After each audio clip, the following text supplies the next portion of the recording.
Hello everyone and welcome back to my channel. This is the third stage related to the formation of company, that is capital subscription. ठीक है, अब company ने दो stages कर लिए हैं. First is the promotion, second is your incorporation. Now company has to raise the funds. Public company, private company is not required to uh, raise the minimum subscription. It can start the business once it gets certificate of incorporation. लेकिन public company can raise the funds from public by issuing shares and debentures. ठीक है, तो अब steps क्या है capital subscription के? These are the steps बेटा. SEBI approval, filing of prospectus, appointment of bankers, brokers, underwriters, minimum subscription, application to stock exchange, and allotment of share. Now, SEBI approval. So first stage is SEBI जो है, that is called as Securities and exchange board of India.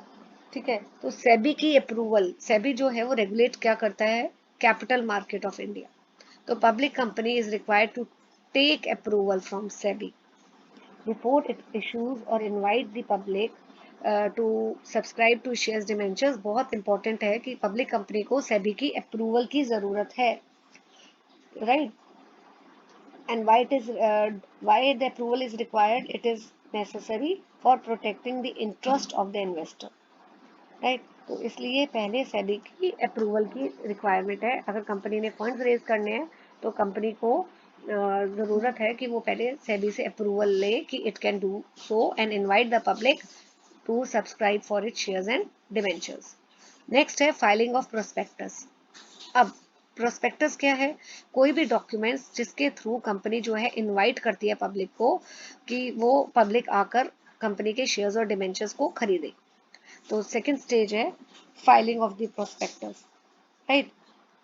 Company को prospectus issue करना है ताकि उस prospectus क्या है अभी मैंने आपको बताया. वो document it's a kind of invitation to the public to apply for the shares and debentures. एक तरह से prospectus is an invitation to the public to apply for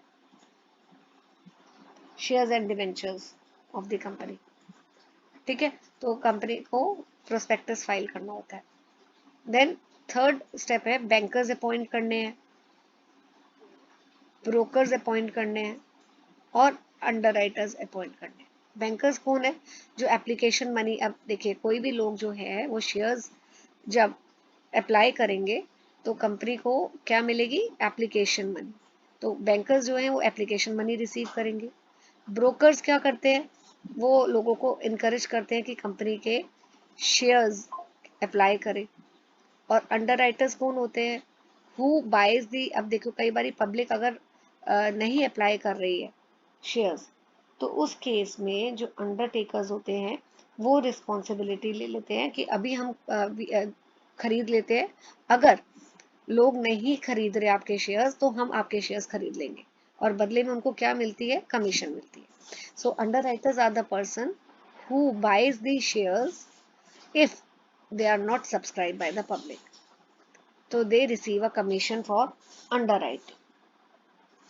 ठीक है, तो थर्ड स्टेप है बैंकर्स, ब्रोकर्स, अंडरराइटर्स अपॉइंट करना. Then minimum subscription. तो ये मैं आपको बता ही चुकी हूँ कि सेबी की गाइडलाइंस के अकॉर्डिंगली मिनिमम सब्सक्रिप्शन कितनी होनी चाहिए? 90% ऑफ द इशूड अमाउंट. अगर मिनिमम सब्सक्रिप्शन कंपनी को नहीं मिलती है, ये मैंने आपको प्रीवियस वीडियो में पॉइंट बताया था कि इशूड कैपिटल 10 लाख है. ठीक है, तो आपकी मिनिमम सब्सक्रिप्शन कितनी होनी चाहिए? मैं लिख देती हूँ यहाँ पे. ये अगर आपकी 10 लाख है तो 90% ऑफ इशूड कितना हो गया? 9 लाख. तो मिनिमम सब्सक्रिप्शन मतलब इतनी तो अमाउंट मिलना ही चाहिए. अगर इतना अमाउंट नहीं मिलेगा तो कंपनी जो है वो अलॉटमेंट नहीं कर सकती. तो अगर मिनिमम सब्सक्रिप्शन नहीं मिलती है कंपनी को तो allotment can not be made. और जितनी भी एप्लीकेशन मनी रिसीव हुई है वो फिर 30 डेज के अंदर वापस एप्लीकेंट्स को, कंपनी को करना पड़ता है, सारा पैसा वापस करना पड़ता है, राइट. तो मिनिमम सब्सक्रिप्शन 90% है, ये आपका 1 मार्कर भी आ सकता है. Then application to the stock exchange. अब पब्लिक कंपनी के लिए बहुत ज़रूरी है कि वो देखो, they have to list their shares in the stock exchange, तो इसलिए उनको अप्लाई करना पड़ता है स्टॉक एक्सचेंज में. They have to apply to the stock exchange and they have to request them, they have to apply in the stock exchange so that they can list their company shares. That is very important. तो अगर stock exchange मना कर देता है, permission नहीं देता है company को कि वो अपने जो शेयर्स हैं स्टॉक एक्सचेंज में लिस्ट करे, तो अलॉटमेंट जो है वो वॉइड हो जाती है और सारी एप्लीकेशन मनी जो है वो एप्लीकेंट्स को वापस करनी पड़ती है विद इन 8 days. ठीक है. इसका भी एक डेडलाइन है कि ये जो परमिशन है स्टॉक एक्सचेंज से to list the share, it has to be granted before the expiry of 8 weeks, sorry 10 weeks, before the expiry of 10 weeks from the date of closure of subscription.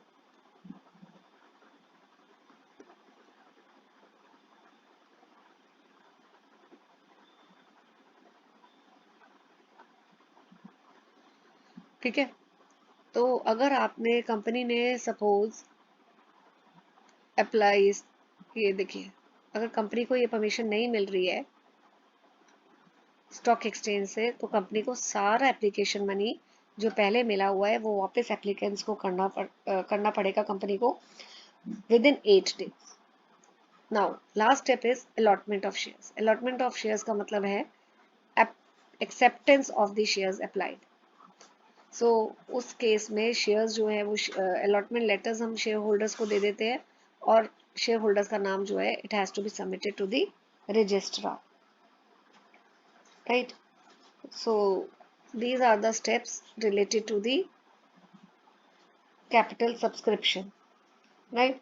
अगर कोई भी last step में बेटा एक चीज और है अलॉटमेंट ऑफ शेयर्स में, कि अगर नंबर ऑफ शेयर्स अलॉटेड कम है then the number applied for, अगर ज्यादा लोगों ने अप्लाई किया था पर कंपनी कम शेयर्स अलॉट कर रही है, तो जो एक्सेस एप्लीकेशन मनी आई थी वो वापस एप्लीकेंट्स को करनी पड़ेगी.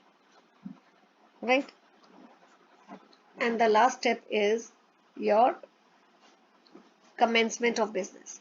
Now public company तो के लिए बहुत जरूरी है कि it has to obtain certificate of commencement of business.